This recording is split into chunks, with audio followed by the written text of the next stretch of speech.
Cinema.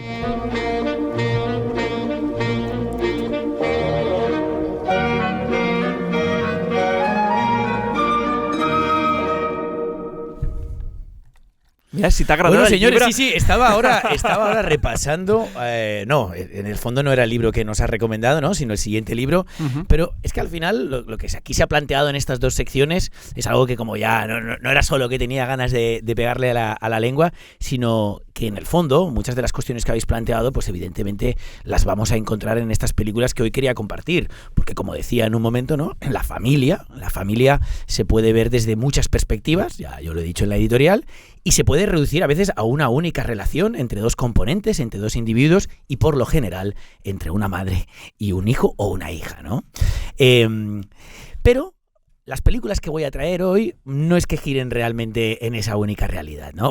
Son más bien corales, son películas de muchísimos personajes. Por un lado tenemos una familia que representaría lo laboral, ¿no? Que también lo hemos comentado en la editorial, y en este caso estamos hablando del Buen Patrón, de Fernando León de Aranoa.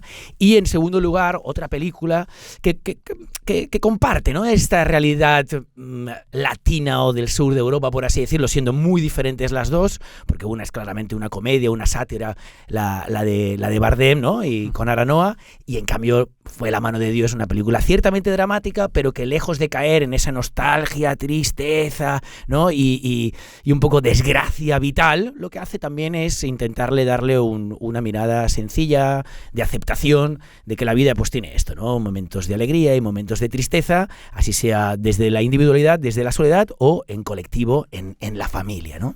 Pero vamos a empezar con la que nos queda cerquita. Nos vamos a ir a España y vamos a empezar, exacto, y vamos a empezar con Fernando León de Aranoa y Javier Bardem, sin lugar a dudas, en ese pedazo de película, a mí al menos me ha encantado, que es El Buen Patrón. Por favor, Oriol, que suene la música. Porque estas sugerentes notas musicales, yo ya creo que, bueno, los que la hemos visto, que conectamos enseguida a partir de estas cuatro notas. Se viene el lío. Con el mood de la película, ¿no?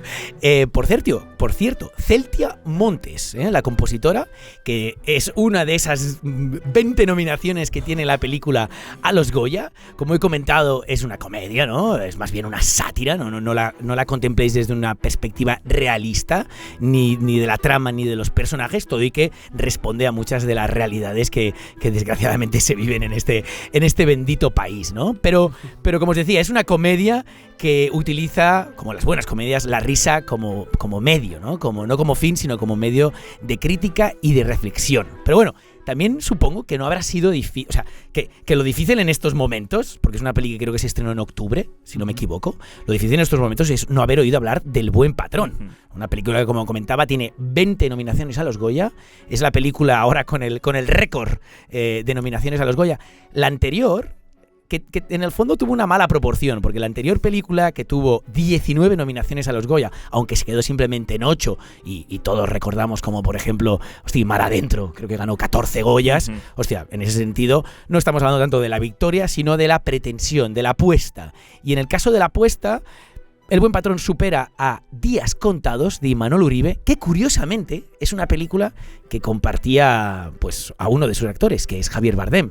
Que Javier Bardem en El Buen Patrón protagoniza, y en aquella época se curraba un papelazo de heroinómano increíble, pero era un secundario que esos 8 Goyas que se llevó Días Contados de Imanol Uribe, uno de ellos era el primero, de hecho, de Javier Bardem. Peli de los 90, esos Días Contados, o inicios de los 2000. Peli que aborda el conflicto vasco, que lo hace desde una perspectiva social, no exclusivamente política, porque, como he mencionado, ¿no? Hay un personaje heroinómano y era una realidad que también corría en las calles, y como muchas veces pues el drama venía de estas dos realidades, ¿no? És del 94. No, me llama la es que he estado recuperando cine kinky de los 80, pero entiendo que aquí nada no que ver. Lo que pasa es que me llama la atención como en la España más de serie B de los 80 y ese cine kinky de la iglesia, Ley de la Iglesia y esas pelis del Pico y tal, y en los 90 como que sigue, pero desde una óptica, entiendo, completamente distinta, mucho más social. Severa. De hecho, es una película, Imanol Uribe no lo compararía a León de Aranoa en su filmografía, pero León de Aranoa, sabéis que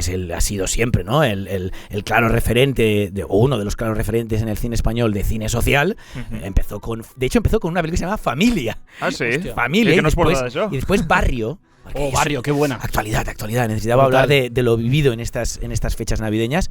Y bueno, y seguimos. Después tuvo Princesas, un documental que de hecho era producción de Bardem. Bardem era quien había metido el dinero y la pasta y se llamaba Invisibles. Era un documental que hablaba sobre realidades invisibles al mundo occidental, evidentemente realidades dramáticas, y cada uno aportaba un episodio. Eran cuatro episodios, entre ellos uno de León de Aranoa. Varios directores, ¿eh? Sí. Una obra de varios directores. En esa época estaba también la catalana que nos gusta tanto y que triunfa iba a decir en Madrid o en... La Cuixet, ¿no? ¿Dius? Exacto, Ah, la vale. Cuixet. La Cuixet. Y León de Aranoa y dos más. Uno era Wim Wenders, si no me equivoco, y un cuarto que ahora no recuerdo, ¿no? Pero bueno, simplemente mencionar que León de Aranoa era un personaje, un director siempre posicionado en este cine social que últimamente ha ido mutando un poquitito porque su última película, fue un desastre, que fue la de Loving Pablo, que intentaba recuperar... Ui, sí. Bueno, també era el Bardem. Exacto. I la Penélope Cruz, fent de com es diu? el mafioso De Narcos. Sí. paisita por excelencia, ¿no? Escobar. Escobar. Manolo Escobar. Hòstia, que Manolo Escobar, el cantante. Mira, bueno, li faltava això a la Penélope Cruz, hacer unas palmas, perquè allò estava més fora de lloc la Penélope ya. Esa película fue un desastre, es justo la anterior, y la anterior a esa película es una película de carácter internacional, que es la que protagonizaba precisamente Guillermo Benicio del Toro. Benicio puede ser del que Toro, saliera. exacto, Tim Robbins, y era un día perfecto. Un día perfecto. Como obra de cámara casi, ¿no? Una he cosa muy podido ver, concreta. No he podido ver estas películas. Lo que vengo a decir con todo esto es que sí que es cierto que León de Aranoa ya no es ese cineasta social de un corte audiovisual casi como muy neutro, ¿no? De un tono directo como casi el del documental. No, ni mucho menos. Ya ha entrado más en una pompa cinematográfica que en este caso yo considero que está bien utilizada. Porque sí, en El Buen Patrón hay mucha pompa. Buah. Hay muchísima pompa y vuelvo a insistir. Es una pompa que se le puede permitir todo, ya solo por el hecho de que Bardem se curra un papelazo. Os digo yo que no es normal. Lo de Bardem no es normal, por muy querido y odiado que pueda ser, ¿no? El famosete que hay detrás, finalmente, es un tío que es tan creíble su rol como buen patrón, ya nos entendemos, un rol de empresario castizo y paternalista, que te acabas planteando si el auténtico Bardem realmente existe, ¿no? Pasa algo como con Peter Sellers, que él respondía siempre, "Who is Peter Sellers?", ¿no? No, Bardem se nota que tiene un carácter bastante evidente, però, hòstia, aquí te olvides que és Bardem. Jo et dic una Esos tíos cosa, de- perdona, el Bardem en aquesta pel·li, jo us dic, la vaig veure ahir, o sigui, la tinc superrecent. Veies la pel·li i dic, a part del paperón que fa, és que trobo que és, per mi, el millor paper que ha fet, A ver, Déu-n'hi-do, se me ha olvidado comentar Los lunes al sol, que es otra película de León de Aranoa, Buenísima. y es precisamente una película en la que Bardem también luce muchísimo. Y a mí Mar Adentro me parece una película súper maniquea, Sí, y aunque él totalmente de acuerdo. hacía un papelazo, ¿no? Interpretando, no recuerdo el nombre, ¿no? Pero este personaje real, y lo calcaba, me parecía una mímesis total. Bueno, como estaba al servicio de una película mucho más maniquea y floja, que a mí no me gustó, no me convenció, no recuerdo ese papel. Pero sí que es cierto lo que dices, Paul, que junto a estos papeles estaríamos Increíble. hablando. Y claro, hostia, nos podríamos enfrentar a que Bardem, que es otro de esos grandes nominados, ¿no? En esas 20 nominaciones que tiene la película, volviera a ganar un Goya, porque evidentemente está nominado a Mejor Actor. Y que volviera a ganar un Goya querría decir que se ganaría 6. Se ganaría Es nuestra Meryl es Streep. nuestro sexto Déu-n'hi-do, Goya, Déu-n'hi-do. exacto. Bueno, después del Oscar por... hablamos de Oscar, pero el de No es país para viejos, ese Chigur, ese loco, brutal. O sea, ¿no? Y Exacto. Ahora que decías lo de Peter Sellers, un poco esa idea del actor de el hombre de las 1000 caras, ¿no? Sí, porque realmente Bardem tendría por esto. eso lo he comparado, porque es un tío camaleónico que todo y tener un físico muy determinado ha conseguido mutar siempre en la dirección que la película lo exigía, ¿no? Y en su aportación, evidentemente. Has comentado muy bien, tiene además de estos 5 Goyas, un posible sexto, un Oscar como mejor actor de reparto en la película No es país para viejos de los Coen, ¿no? Hostia, y los Coen está, bueno, un Coen está por ahí también latente para un programa futuro. Pero, exacto. Pero oye, ¿qué os parece? Si yo creo que ya ha sonado lo suficiente esta musiquita. Vamos a acompañarla de diálogo, de imagen, aquel que también pueda. Escuchemos este tráiler, porque a fin de cuentas es un tráiler que podemos escuchar en español, entender y disfrutar, y ya veréis un poco en qué dirección va la película. Tenemos mucho que celebrar, que gracias a vosotros hoy somos finalistas del premio que da el gobierno regional a la excelencia empresarial. ¡Excelencia! Es un momento muy delicado. No podemos tener ese individuo ahí cuando llegue la comisión. ¿Por qué nos deja sin premio? ¿Qué dicen las pancartas? Lo que dicen siempre las pancartas. Nada bueno. Equilibrio. El equilibrio es muy importante. Mi mujer dice que necesita aire. ¿Le compro una botella de oxígeno o qué cojones hago yo? A veces hay que trucar la balanza para que la medida sea exacta.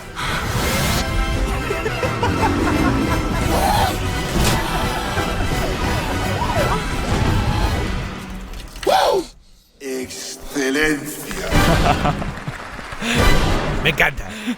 Excelencia. Es que suena muy bien y además es una palabra que tanto en cuanto utilizo, pero es una palabra inasequible. És un poco Mr. Barnes, no? De Inasequible. Això és quan és que has tret del tema. Quan vol fer la peli, el senyor Barnes vol fer su peli Sí. i no poden contractar Spielberg i els fan venir Spielbergo. Hòstia. Diu, Guau. excelencia.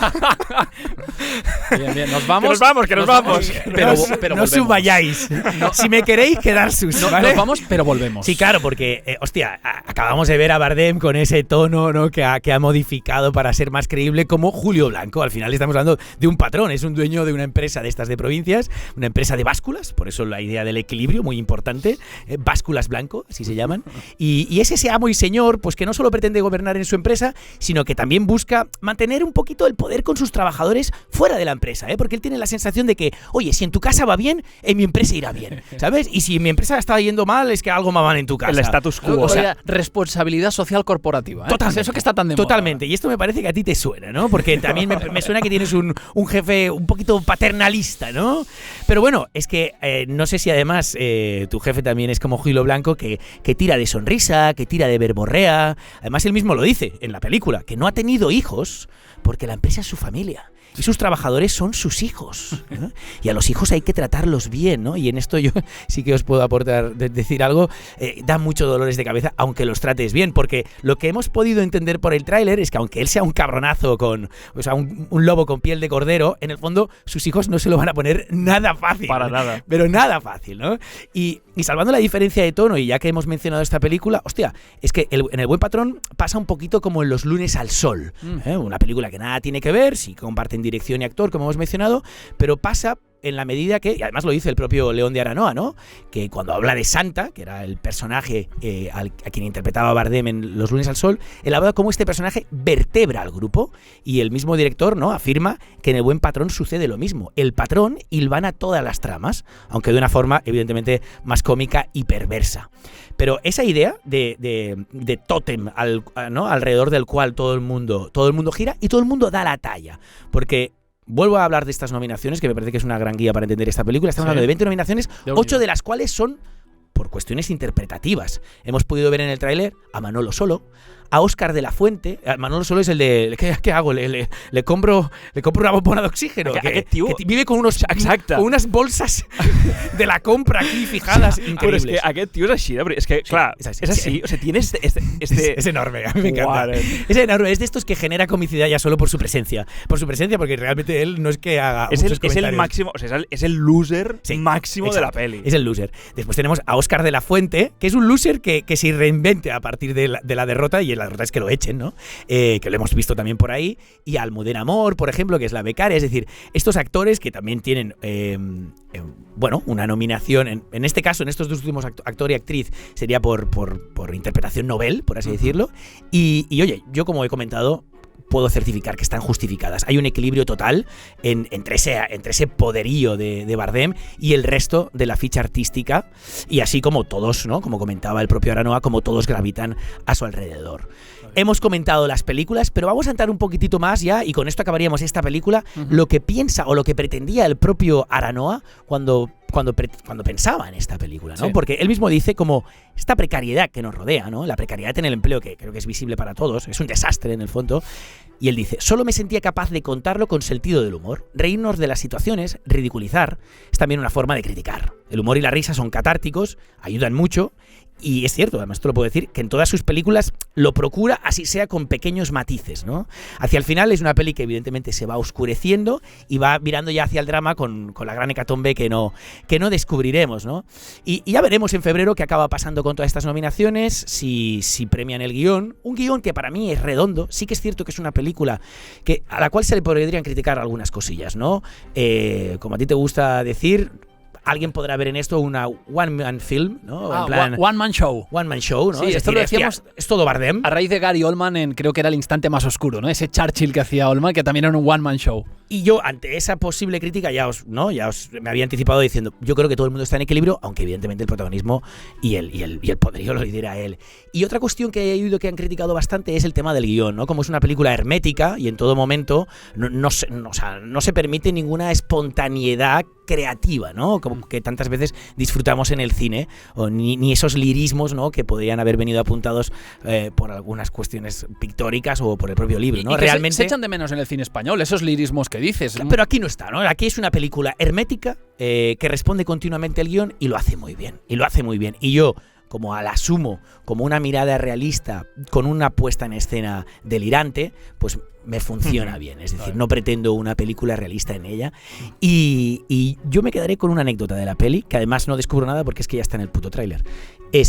Porque con esto explicas la película. Hay unas balanzas en la entrada de la fábrica. Una fábrica que queda además alejada del mundanal ruido. Y esto es interesante porque tenemos la idea de ir a visitar una idea de microclima, de micromundo. Esta empresa, ¿no? Básculas Blanco, la gran familia. Y en la entrada hay una báscula enorme, súper antigua, ¿no? Que está desequilibrada. Y usted, claro, ante la comisión que va a visitarme y me tiene que dar un premio, la báscula desequilibrada. És el gag recurrente i la resolució, sense dir què, és també molt bona. Claro, pero la resolución, sin decir el qué, lo que nos está explicando es la naturaleza desequilibra. Sí. La única manera de equilibrar es la mano dura. Es la mano dura. Y no digo más. Es el frotting, es el meter, el meter mano. Y exacto, ya no digo más de esta película. Vamos a entrar en otra película que, como os decía, sí que aborda el tema familiar más directamente, que maneja más lirismo que esta película, que plantea un guión también muy trabajado, pero que lo desarrolla mucho más. Y estamos hablando de Paolo Sorrentino y de su Stata, la mano de Dio, o Fue la mano de Dios. Y sí, mi compañero me apuntan que estamos ya 1 hora y 1 minuto. Bien, 5 minutitos y despachamos a Sorrentino todo, y que me gustaría poder dedicar 1 hora, porque realmente lo sabemos. No, pero ho mereix. però és que ho mereix. Són pel·lis que ho mereixen. Sí. Bueno, no lo he comentado antes. De momento El Buen Patrón sigue en cartel y la podéis ir a ver al cine. Ahí es donde la podréis ver, a no ser que la descarguéis de manera pirata. Pero hostia, con La mano de Dios, sorprendentemente tenéis la suerte de disfrutarlo en el cine. Tiene esas imágenes barrocas que tanto, ¿no?, se le atribuyen a Sorrentino, todo y que ha rebajado intensidad. Claramente. Pero la podéis ver también en casa, que esa es una de las grandezas de esta recomendación, y es que Netflix ha producido la película y por lo tanto Netflix la distribuye y la proyecta en vuestras casas si es que lo tenéis, ¿no? Hostia, lo acabo de mencionar, ¿no? Ha rebajado intensidad, pero no profundidad y ni mucho menos sensibilidad. Totalmente. Simplemente se le ve menos la pompa. Quiere marcar menos paquete esta vez. Y hostia, y es que el tema lo requiere, ¿no? Al final, Sorrentino, la grande belleza, ¿no? La gran belleza, ya con Toni Servillo. Si en este caso hemos hablado de un León de Aranoa que trabaja regularmente con Bardem, aquí estamos hablando de un Sorrentino que trabaja regularmente con Servillo. Y es que es más, los dos son napolitanos. Y esta es una película que nos devuelve a Nápoles. Es una película que habla de la familia, que habla de los sueños, que habla de la aceptación dramática, ¿no?, de esta vida nuestra. Y sobre todo hay una carta de amor a la ciudad de Nápoles y a Maradona, claro está. El 10, el Diego. Que impactan, aunque seamos de Barcelona o de La Palma de Cervelló. De hecho, hay algo de amarcor napolitano. Sí, totalmente. Ahí ya te has anticipado en el sentido de que es muy visible y iba a llegar, pero sí que es cierto. Hay una idea de como siempre, lo hemos vivido, ¿no?, con Sorrentino y La gran belleza, esa apuesta feliniana, a un Fellini ya posterior, no al Fellini de los orígenes del neorrealismo italiano, sino a ese Fellini también de pompa. Y si teníamos en La grande belleza una apuesta un poco que nos recordaba a 8,5, hostia, en Fue la mano de Dios tenemos una apuesta a lo amarcor, pero haciendo lo suyo. Esa es la grandeza también de Sorrentino, ¿no? Que no queda en la burda copia, sino en un homenaje creativo que incluso sabe desarrollar hacia su propio interés, ¿no? Totalmente. Bueno, ya veis que sí, que Sorrentino me pone, y es que, joder, no siempre la clava, pero esta vez ha vuelto a acertar. Veníamos de una película bastante flojilla, que es la de Loro, Silvio y los otros. Sí, de Berlusconi, ¿no? Esa aproximación a un Berlusconi algo fallida, pero es un tío que ya os he comentado, ¿no? Ha regalado La grande belleza, Youth, y a un Pope, Il Divo, ¿no? De nuevo también con Hòstia, el Servillo. Dibó em va agradar molt. Está a tope el Sorrentino. Y exacto. Y ahora, con 51 tacos, aparece con una suerte de película autobiográfica. Y me voy a meter en el título, porque Fue la mano de Dios ya lo dice todo. O sea, Fue la mano de Dios nos está hablando de Maradona, pero también nos está hablando del destino, nos está hablando de un Dios real, ¿no? De un destino real. Por un lado, la mano de Dios, aquí los veteranos, ¿no? Es decir, los veteranos como Paul recordarán como en el año 86 Sí, claro. Maradona, en cuartos de final, marcó un gol un tanto piratilla y se lo marcó a Inglaterra. Y eso les llevó a ser victoriosos de ese partido. Y es gracioso porque a la época lo aplaudieron. O sea, es un tío que está rematando, no llega de cabeza, el portero sale evidentemente a intentar defender ese balón, sale con su brazo el portero, pero el brazo que llega antes es el de Maradona. Es acojonante. Ahora, si veis el vídeo veréis como Maradona hace un amago de cabezazo, es decir, le mete teatrillo, pero la mano izquierda está elevada de manera que le puede dar un golpecito al balón y entrar. No se nota, o sea, de hecho no se notó. O sea, contó como gol. No se notó. Fue brutal. Y porque- hasta el punto que entonces la gente dijeron, ole sus huevos. Sí, sí. O sea, si ha conseguido marcar eso, no sé si en la actualidad se podría aceptar esto. La gente empezaría, Messi no, no, hizo- El bar. O sea, Sí, sí. hay un. Ahora no sé qué partido Las fue. normas no Messi, se pueden- Messi también volvió a hacer esto, evidentemente, claro, homenaje al Diego, ¿no? Y hay un gol que también llegó a, ¿Sí? a ¿Con la marcar manita? mano y que no se, o sea, contó como bueno. Y yo recuerdo la foto de Messi así con la manita. Lo que pasa es que en esa foto, ahora evidentemente con la tecnología de ahora, ves más claramente que la mano sale mucho más de la Del- cabeza. no, no. Y la foto te lo muestra. En cambio, en el Maradona, en ese momento, hostia, es prodigioso. En la realmente. película hay un momento brillantísimo que es cuando ese gol, ¿no? De alguna manera, al final la figura de Maradona es una figura de casi de una deidad porque une al pueblo, ¿no? Porque todo el mundo, da igual las diferencias y las realidades económicas que se le pueden atribuir a cada individuo frente al televisor, todo el mundo estaba unido ante Maradona, Sí. ante el televisor, ¿no? Y hay un momento en la película que hay un personaje. És que Sí, acabo sí, de buscar sí, la sí que es foto. veu, aquí La sí que es foto veu és més de la clarament. gran esmaixada, eh? Jo- és així. La foto és de Slam Aquí se nota Dunk. més, però el Messi té un semblant. Pero la gracia es que en la película hay un momento brillantísimo donde un señor mayor defiende ese gol, no solo porque al final piensa que un italiano tanto le daría que ganara Maradona y que ganara la selección argentina. Pero lo gracioso es que la defiende porque dice que hay un movimiento casi comunista, casi del proletariado, del Qué grande. pueblo, ¿no? Esa mano izquierda que se eleva con un codito pegado al pecho y que da la sensación que lo que está haciendo es eso, ¿no? Una celebración de victoria dentro de una realidad socialista, ¿no? Y al final, evidentemente, es una película que aborda la familia, pero aborda sobre todo unas estructuras de familias populares que veremos que son familias también venidas a más y que al final es la familia de Sorrentino. Es decir, lo que ha hecho Sorrentino en esta película es increíble. Y de nuevo, podríamos hablar de dos partes, ¿no? Si en el libro que nos traía Paul tenemos estas dos partes diferenciadas, aquí también las tenemos y hay un punto de inflexión clarísimo que no descubriré todo y que he comentado muchas veces en el programa de radio porque forma parte de la biografía de la vida real de Sorrentino y ya lo he comentado, pero ahora como forma parte de esa trama y creo que además es potente llegar a ella incluso con esos, después de lavarse los ojos, ¿no? En el fondo llegar virgen y veremos una película que todo y tener una homogeneidad muy potente, todo y dialogar muy bien en esas dos partes, sí que tenemos una primera parte casi de celebración familiar, ¿no? Donde vemos momentos estivales donde él con sus padres y su hermano y toda una serie de vecinos y amigos comparten. Esa abuela comiendo burrata, manchándose de burrata y el Adriático Y de maldiciendo, fondo. y maldiciendo. Es brutal. Y entonces llega el personaje ese que no puede hablar más que con el micrófono. O sea, es brutal, ¿no? Es ese Y punto que al final así. se lo tiran al agua, en plan, cállate ya, pesado. O sea, y eso es muy Amarcor. Eso sí es muy Amarcor. Eso sí que aún guarda toda esa.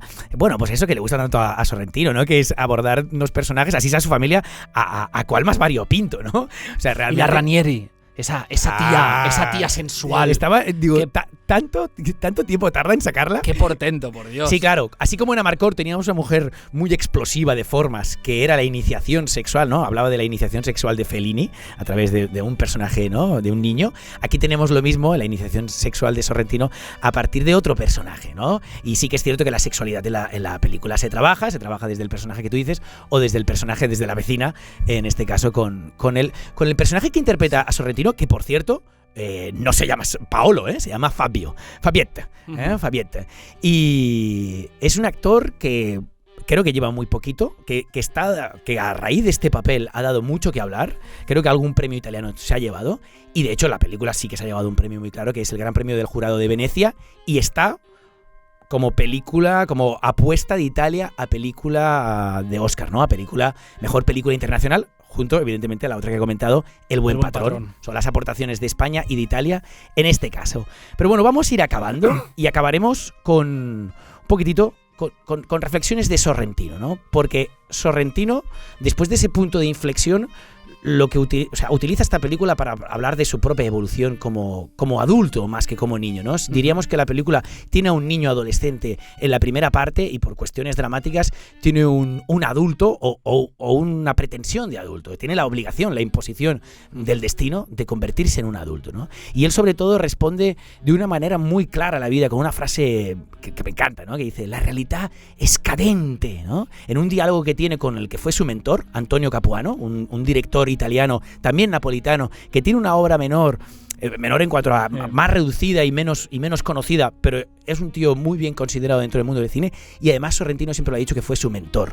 A Sorrentino le permitió entrar en el cine su relación con Capuano porque colaboraron como co-guionistas en una película de Capuano, ¿no? De hecho, Fellini aparece en Fuera de Campo, Capuano no. Hay un personaje que hace de Capuano y hay un momento brillante a la parte final de la película con el chaval. Exacto. Y ves a un Capuano, ojo, porque no lo deja muy bien justamente a ese Capuano, pero es muy interesante lo que propone, ese diálogo del cine. Lo deja como de excéntrico artista creativo, ¿no? Yo no le atribuiría una crítica, porque realmente en todas las entrevistas que he leído sobre Sorrentino hablan maravillas de Capuano, o al menos menciona claramente como él fue su mentor, ¿no?